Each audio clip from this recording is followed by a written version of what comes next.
Shalom, Bapak Ibu yang dikasihi oleh Tuhan. Hari ini kita berjumpa lagi dalam acara Bina Iman. Bina Iman kali ini kita akan belajar bersama-sama firman Tuhan yang terambil dari Ibrani 11 ayat 32 sampai ayat yang ke-35. Ibrani 11 ayat 32 sampai ayat 35, demikian firman Tuhan. Dan apakah lagi yang harus kusebut, sebab aku akan kekurangan waktu apabila aku hendak menceritakan tentang Gideon, Barak, Simson, Yeftah, Daud, dan Samuel, dan para nabi yang karena iman telah menaklukkan kerajaan-kerajaan, mengamalkan kebenaran, memperoleh apa yang dijanjikan, menutup mulut singa-singa, memadamkan api yang dahsyat. Mereka telah luput dari mata pedang, telah beroleh kekuatan dalam kelemahan, telah menjadi kuat dalam peperangan, dan telah memukul mundur pasukan-pasukan tentara asing. Ibu-ibu telah menerima kembali orang-orangnya yang telah mati, sebab dibangkitkan. Tetapi orang-orang lain membiarkan dirinya disiksa dan tidak mau menerima pembebasan, supaya mereka beroleh kebangkitan yang lebih baik. Hari ini kita akan membahas salah satu pahlawan iman, yaitu Simson. Saya beri judul Kuasa Iman. Kisah Simson dapat kita baca di dalam Hakim-Hakim pasal yang ke-13 sampai 16. Simson adalah seorang yang ditetapkan Allah sebagai seorang nasir Allah sejak dalam kandungan ibunya. Hakim-Hakim 13 ayat 7 dikatakan, tetapi ia berkata kepadaku, engkau akan mengandung dan melahirkan seorang anak laki-laki. Oleh sebab itu janganlah minum anggur atau minum yang memabukkan, dan janganlah makan sesuatu yang haram. Sebab sejak dari kandungan ibunya sampai pada hari matinya, anak itu akan menjadi seorang nasir Allah. Simson dipakai oleh Allah untuk memerintah sebagai hakim atas orang Israel dalam zaman orang Filistin 20 tahun lamanya. Hakim-Hakim pasal 15 ayat 20. Ya. Untuk menyatakan bagaimana kuasa Allah begitu hebat bekerja dalam hidup orang beriman. Dalam kisah Simson dapat kita melihat bagaimana kuasa iman itu bekerja di dalam kehidupannya. Yang pertama kita lihat bahwa iman itu memampukan seseorang dapat memanifestasikan kuasa Allah. Apa yang tidak mungkin atau mustahil itu dapat menjadi mungkin.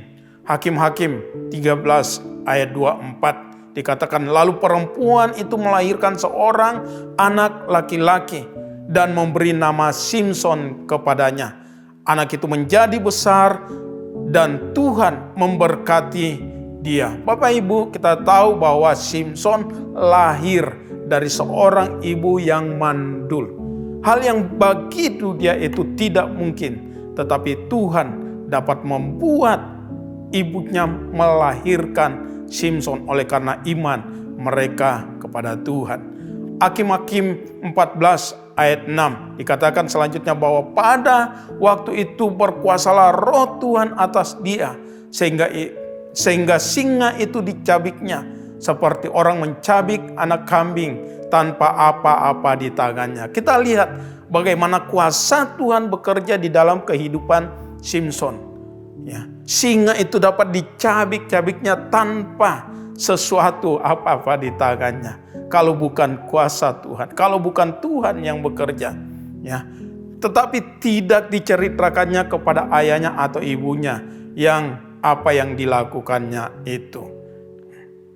Selanjutnya kita melihat Bapak Ibu bahwa di dalam Hakim-Hakim pasal 14 ayat 9 juga dikatakan, maka berkuasalah roh Tuhan atas dia, lalu pergilah ia ke Absalom dan dibunuhnya 30 orang di sana. Diambilnya pakaian mereka dan diberikannya pakaian-pakaian kebesaran itu kepada orang-orang yang dapat memberikan jawab teka-teki itu.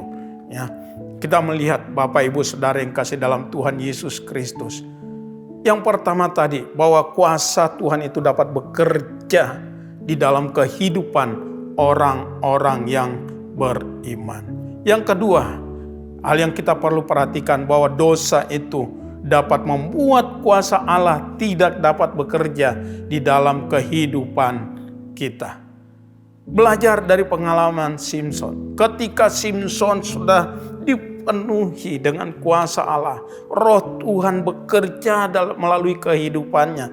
Tetapi sayang bahwa Simson itu mulai bermain-main dengan dosa. Kita bisa lihat di dalam Hakim-Hakim pasal 16 ayat 1. Dikatakan di sana, pada satu kali ketika Simson pergi ke Gaza, dilihatnya di sana seorang perempuan sundal.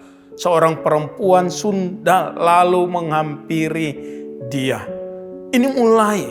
Lalu selanjutnya tidak berhenti di situ. Bagaimana kita bisa melihat bahwa Simson juga bergaul dengan Delila, ya, seorang Filistin, ya, yang membuat dia lalai, yang membuat dia senantiasa menikmati kehidupan di dalam dosa.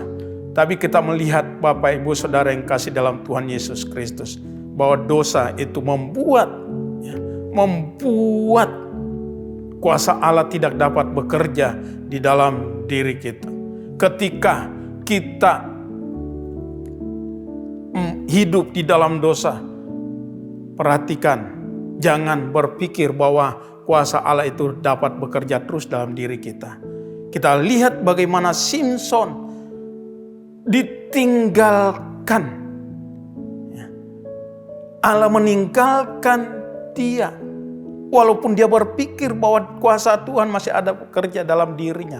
Tetapi hal ini mengingatkan kita bahwa kuasa dosa itu membuat kuasa Allah tidak bekerja di dalam diri kita. Lalu yang ketiga, Bapak Ibu Saudara yang kasih dalam Tuhan Yesus Kristus, kita lihat ini anugerah Tuhan, bahwa pertobatan yang sungguh-sungguh dapat mengembalikan kuasa Allah bekerja. Di dalam ketidakberdayaan Simson, waktu kuasa Allah meninggalkan dia tidak dapat berbuat apa-apa. Tetapi di dalam ketidakberdayaannya, Simson kembali berseru kepada Tuhan. Kita dapat baca di dalam Hakim-Hakim 16 ayat 28 dikatakan, berserulah Simson kepada Tuhan, katanya, ya Tuhan Allah, ingatlah kiranya kepadaku dan buatlah aku kuat sekali ini saja ya Allah, supaya dengan satu pembalasan juga aku balaskan kedua mataku itu kepada orang Filistin. Jadi kita melihat di sini bahwa pertobatan itu dapat membuat kuasa Allah kembali bekerja. Mari Bapak Ibu Saudara yang kasih dalam Tuhan Yesus Kristus, biarlah kita sebagai orang-orang yang beriman tetap hidup di dalam iman. Kita dapat memanifestasikan kuasa Tuhan, tapi ingat, jangan bermain-main dengan dosa. Tapi kalau itu terjadi dalam diri kita, cepatlah bertobat dan kembali kepada Tuhan. Amin. Tuhan Yesus memberkati kita.